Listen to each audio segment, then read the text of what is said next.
coming out here after 30 years. Yeah, I ain't got nothing, but I'm gonna have something because I'm rich in personality, you know, and I'm rich in love. My family love me, and that's really all that counts. Shout out to everybody out there on Team Banky Pound, man. I appreciate the love. Boom, boom, boom, boom, boom, boom. I appreciate the support. We out here, man. 33 of them things in 2024. 2024.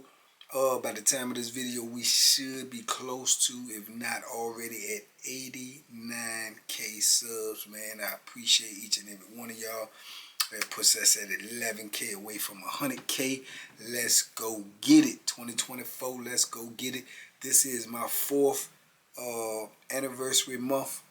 March, March 16th, I believe. I've been out 4 years. To God be the glory. Blessings to each and every one of y'all who've been rocking with me since I've been doing this. I appreciate each and every one of y'all. Let's keep it going, man. Let's raise this thing to the roof. Let's get this platform where it's supposed to be. Let's get this message out here to everyone that needs to hear it. And we're going to keep on pushing, man. With y'all behind me. Hey, man, that's all I need. That's all I need, man. So lock in, check your status. Make sure you subscribe. Make sure you hit your notification bells, man, and stay notified and stay on point, man, because I may pop up at any time in 2024. We're going to try to do more things. We're going to try to get more speeches out there, more interviews out there, more everything in 2024. We're going to just try to do it all, man, in 2024. So y'all stay locked in. Appreciate the love. Appreciate the support. Big love to the Morning Mud. Big love to everybody who taps in at 6. Big love to everybody who comes in the late night Twitch. Everybody who rocks with this platform, no matter what it is.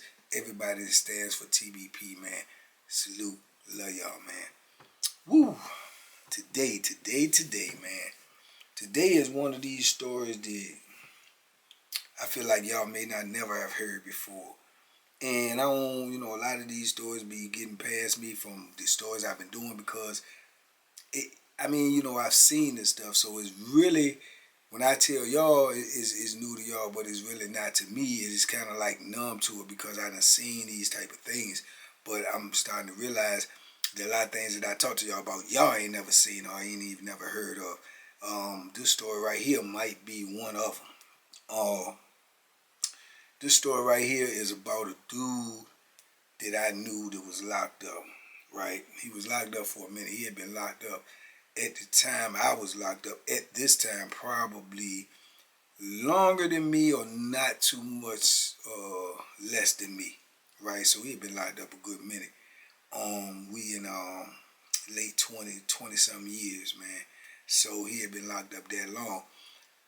I did not know. I knew people who knew him, but I did not really know him per se like that. But he was locked up supposedly for, the RAPE charge, So when you locked up like that, you got a tag on your name in prison, man. People look at you a little weird, a little different if they know. But like I told y'all before, a lot of times people don't know what you're locked up for.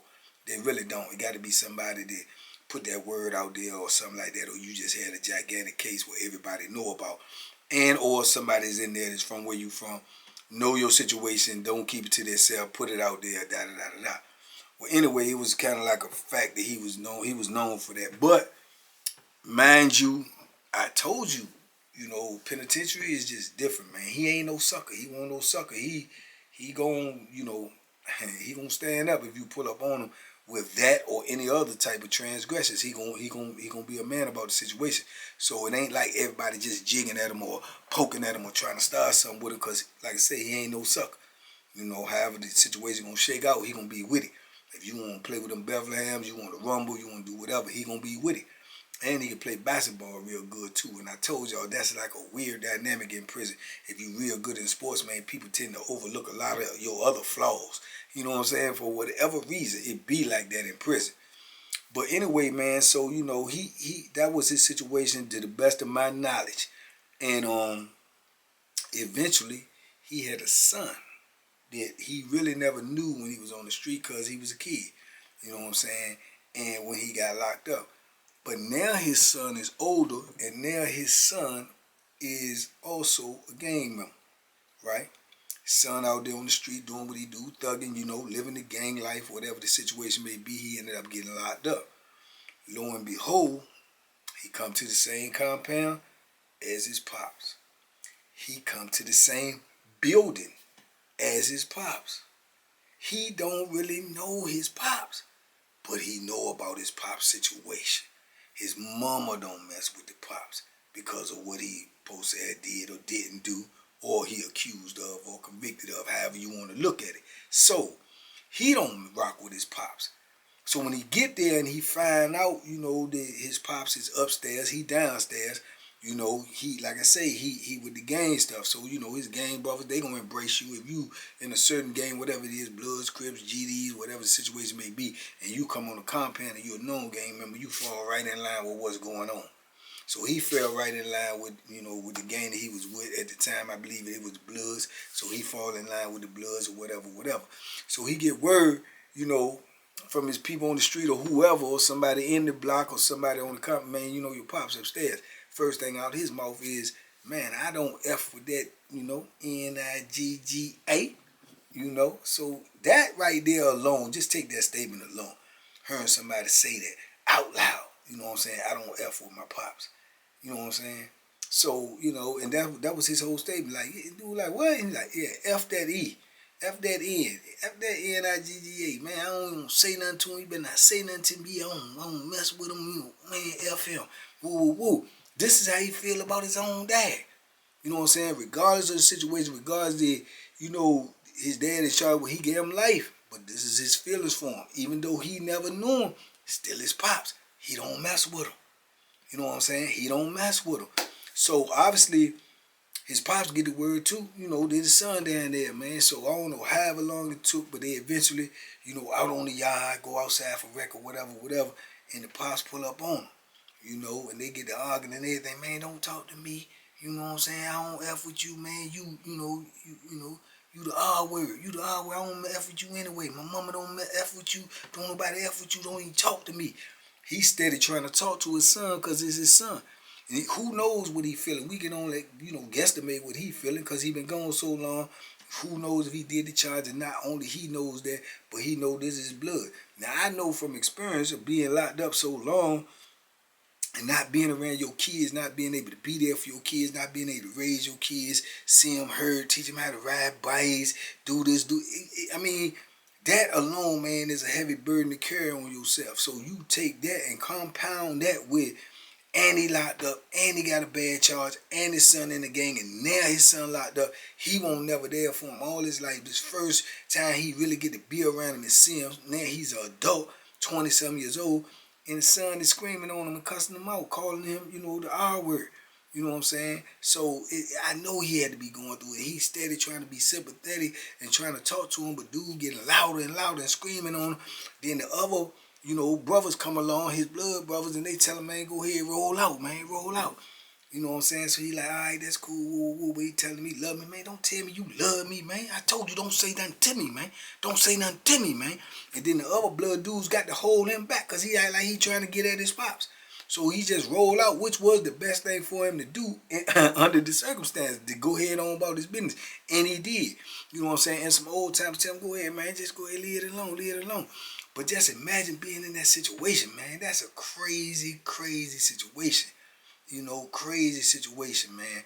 And so now, dude mad, he don't want to talk to him no more. He's saying, man, he better not pull up on me no more, this, that, and the third. So just even the thought alone of doing something to your own pops, man. You know what I'm saying? Whether you know him or not, you know who he is. You know this is legitimately your pops. So man, that was wild to me. And then, like I say, in prison, man, you see everything. You gonna see the things you think you may never see. Like this scenario. So, man, I heard that his pops, man, just went ahead and let things lay for a couple days or whatever. But he wrote him a note. You know what I'm saying? I guess trying to explain himself, trying to explain this situation, and he shot it to him. And to my understanding, dude get the note. He opened the note, man. You see who it's from. He read the note or whatever, man. He balled his joint up. When they see each other at chow, you know, at lunchtime, he tell him, he said, look, man, take the joint over there, throw him the notes, and man, don't write me no more. Don't say nothing to me. Don't talk to me. Don't look at me. If you do, man, we gonna F you up. And he like, man, look, just let me talk to you. He said, man, I told you, man, straight like that. Boom, roll out on him. So, boom, now they got this type of dynamic going on, but they in the same building, you know, so whatever happened, man, he went and talked to his blood dudes. More than likely, I'm just guesstimating, I can't, you know, say this for sure, but more than likely, you know, they put the battery in his back and, you know, like, look, man, you know, we your brother, man, now we your family, man, so, you know, whatever you want to do, da-da-da-da-da, you know, so he had to go ahead on and say, yeah, because it's his pops and they talking to him. Even though he ain't the shot caller in the game, he still had to agree to it because that's his people. So, man, they came up to him and said they going to get rid of him because they don't want him in the building, because they don't want him to be in there. He don't want to move because he over there with his brothers there. And I guess the brothers that he over there with, blood's everywhere. But I guess the ones he over there with, he comfortable with, he done fit in with them now, and that's where he want to be. So now he don't want him in there, so now they want to get rid of him. So, man, they literally sit there and plot the mess the man pops up, man, and you in the fold with this. You with this, man. You know what I'm saying? That's a different type of, you know what I'm saying, brainwashing right there, man. No matter what, that's what I call it. I call it brainwashing. That's a different type of brainwashing. If you can sit in there and talk to somebody about plotting to do something to your own father, whether you rock with him or not, whether you cool with him or not, it's still your father. So that to me is just a different type of brainwashing, man. You know what I'm saying? And they convinced him to do that, man. And I'm telling you, man, to do, he come out to go to rec, man. The next day, evening rec, he come out to go to rec, man. And them dudes was plotting on him and waiting on him, man. And he came out there, man. And yeah, they jumped on youngin', man. And well, not youngin', old timer, you know, but they jumped on him, man. And he was wrecking though. He was wrecking. The Joker can wreck. He was a good athlete. Like I told you, he played ball or whatever, and he hold his own. But I don't think he anticipated that coming, man. But they got out on him, man, because you talking about 8-9 dudes, man. 8-9 dudes, they eventually got him down to the ground, man. They stomped the man out, man, kicked the man, man. I mean, they brutalized him, man, and put the Bethlehem on him a couple of times, man. Put the Bethlehem on him, man. You with these dudes, put the Bethlehem in your pops, dog. I could never forget that joke, man, because it was like really blowing my mind, because I was trying to put it in my mind, what is his mental? What is he thinking? You know what I'm saying? How does he really feel opposed to what he trying to lead the gang dudes to believe how he feel and acting hard, you know, because there's always something behind that hard. Man, there's always something behind it, y'all. Trust me, I know. It's always something behind it. It's what you really feeling and what you really thinking. And I used to always catch myself after that situation thinking to myself, what was he really thinking, man? Or how did he really feel? Was he really with this? Did he really want to do this? You know what I'm saying? Or was he doing it more so because of the culture and what he was involved in? But yeah, man, they put the Bethlehem in him and everything. I think they probably would have, you know, hurt him worse than they did, man. But some old timers came up and, you know what I'm saying, was like, they was getting ready to get in it, man, and they got up off of him. You know, they got up off of him, man, and they had to help old timer up, man, and get him to the medical, man. Because like I say, you out there on that yard, or you in that pod, or you somewhere like that, and you get hit with that Bethlehem, man, and you don't really know the internal damage of that, and you can't get no help in time, man, that could be valuable moments on your life. That could be valuable moments that can determine whether you live or die. So they get them to the gate and everything, get the calling, hitting on the gate, trying to get the people, the guard to get there to come get them out, take them to medical, which they eventually did do. Right, you know, obviously, you know, he an old timer, man. He and his son involved, so he ain't tell, you know, so we don't even see him no more. You know what I'm saying? We don't even see him. I ran into him, you know, a couple of years later, but you know, we ain't talk about it because that ain't something that people talk about. You know what I'm saying? But I was there when it happened, but I ain't even talk to him about it. I ain't bring it up or nothing like that. But I always did want to, but it's like I say, it's words that you just don't speak. But I wondered the same thing. What's in his mind?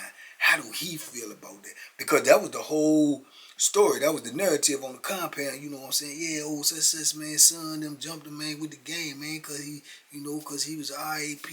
You know what I'm saying? EST or however you spell it. You know what I'm saying? So, you know, that's just crazy, man. That's just a wild, wild situation, man. And what made me think about it was I seen some on TV, you know what I'm saying, today that made me just think about that story, man. But that was crazy because I remember that, you know what I'm saying. I remember that. And like I said, he got hit with that too, man. He got the Bethlehem put him, not just stomped out, but you literally got jumped, stomped out, and stabbed up by your son in the game. In prison. In prison by your son in his game, man. That alone, that statement alone to me is just crazy. Yeah, that's just crazy in itself. When you say that out loud, that's crazy. My son in his game jumped me in prison. Yeah, man, that's wild though, dog. But like I say, I think the reason I don't know if I don't know. I'm just guesstimating, man. I don't know if the reason he did it was because of what his father's charge was, or because of how the situation was between his father and his mother, or whatever type of story he got about his father that he got from his mother, because his father couldn't give him the story because he'd been in prison all his life. So I don't know. I don't know if all that played a factor in it or not. But I know from the way they said it, he ain't mess with him off the rip. When he got there, the first thing out of his mouth, like I say, was F that, Nigga, I don't mess with him. You know what I'm saying? So, and I've been in situations in prison too where dudes is in there with their father. They don't like their father for whatever reason. I don't know the details to all the other ones. I've been in there with dudes that in there with their uncle. Dudes is in there with their brother. I've been in there with brothers that don't even get along. They don't even mess with each other, man. How you gonna let somebody jump your brother, dog? How you gonna let somebody hurt your brother around you? It's a different mindset, man, when you're in prison, man. Like I told you, this is a different animal, man. It make you think different. Dudes act different. They move different. It's like survival is the number one thing on the menu, dog. And however you gotta survive is how you gotta survive. He could have also been looking at it like, man, I can't mess with my pops, even if I want to mess with my pops, because I'm in a gang and everybody know that my pops is locked up for this, that, and the third. That could have been the situation. That could have been the situation, because I'm looking at it in my mind. It's like, how would somebody not want to know your pops no matter what it is? If you ain't never had your pops in your life and this is your opportunity to be around, why wouldn't you want to know him or know his reasoning, know his story, get it from his mouth? I don't understand it. I don't understand it, but some things ain't meant for me to understand. Some things ain't meant for me to understand, but I just thought that was super weird. That was wild. I don't know how he gonna live with that situation or whatever, man. And the crazy thing about it is, true story too, man. I seen the Joker since I've been home. I seen him, just ran into him and passed. I seen him, at a gas station. The dude that was the son. I seen him. I literally seen him. You know what I'm saying? And he recognized me and spoke to me. You know what I'm saying? And I didn't recognize him at first, but after he spoke and explained who he was, his face, his recognition just came back in my head. I was like, boom, that was young. And that's been a couple of months ago. But yeah, man, I know that still, no matter what he say, or he probably got some demons in his mind and his heart about doing that. You know what I'm saying? You literally help people, stab and harm your own father. And you could say it's because of gang, you could say it's because of charges, you could say it because of prison or the circumstances, whatever. But man, to me, that's just wild. That's wild and that's weird. But like I say, man, prison will bring out the best in you, or it'll bring out the worst in you. And 9 times out of 10, it's gonna bring out the worst in you, because you're in the worst conditions, and you living to survive, man. And you whatever your means of survival is what you're gonna latch on to. And by him coming in there already being a gang member, he had to roll with that. He had to roll with that or get rolled on. And looking at him, for me, just visually, he couldn't even, if he wanted in the game, he'd be in trouble anyway, because he was a real small dude. And didn't even seem like he was built like that to me. But like I tell you, looks are deceiving. He could have been a number one Bethlehem push, as far as I know. I eventually didn't stay on that side too much longer, so I don't know. I never ran into the son again on the inside of the system. And like I said, I briefly ran into the pops, but we won't, on them type of terms, we sit there and kick it about stuff. But yeah, that's a crazy situation right there, man. Crazy situation, man, to have something like that done to you, man, and be done to you at the hands of somebody that you created. Yeah, man, prison, man, prison. I'm telling you, bro. Y'all youngins, y'all better understand, man. This ain't the life you want. It ain't the life for you. And that gang life in there is vicious, and it's getting more and more vicious, man. Because like I say, I don't understand that culture neither, because you gonna have to follow rules and regulations. You gonna have to fit in line. Whatever they into, you gonna be into it. Whether you ain't want to be into it or not, you ain't really got no choice. So it just all depends on the life that you choose, man. But anyway, man, I just wanted to drop that good story on y'all right there, man. And I don't know, man. Y'all, what do y'all think? Y'all think he was wrong? Y'all think he was right? Y'all think he was definitely out of pocket? I'm telling you, I'm on the out of pocket side. I think he was totally out of pocket. You know what I'm saying? And yeah, but y'all let me know what y'all think in the comments, man. Talk to me, man. I talk back, man. We out here 2024. We gonna keep it coming. We gonna keep it going.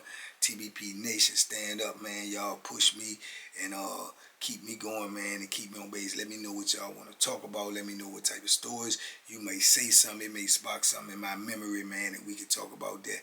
I mean, y'all let me know if y'all want me to tell you some of the adventures that I done had since I've been out here, because I done had some. And I done seen some crazy stuff just out here alone. But like I say, man, I want to thank each and every one of y'all for every video you ever watched, every like you ever made, every comment you ever made. Man, it's my 4-year anniversary month, man. I've been out here almost 4 years in a couple of days.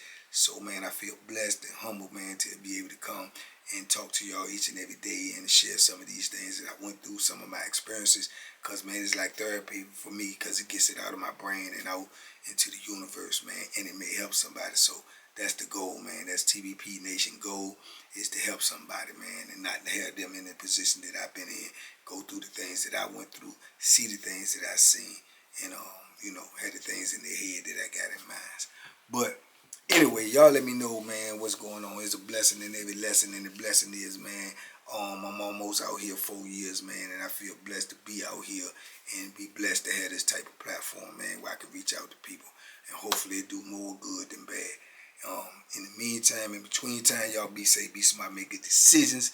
I'll see y'all later, if God willing, and the creek don't rise, and y'all be able to bang, bang, boom, boom, boom, boom, duck them hooks, man, because they out there. Boom.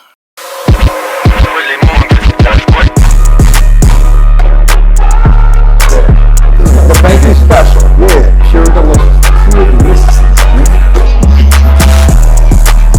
My name is Banky, man. Everybody calls me Banky. That's the name that I got from my grandmother when I was young. I'm coming out here after 30 years. Yeah, I ain't got nothing, but I'm gonna have something because I'm rich in personality, you know, and I'm rich in love. My family love me, and that's really all that counts.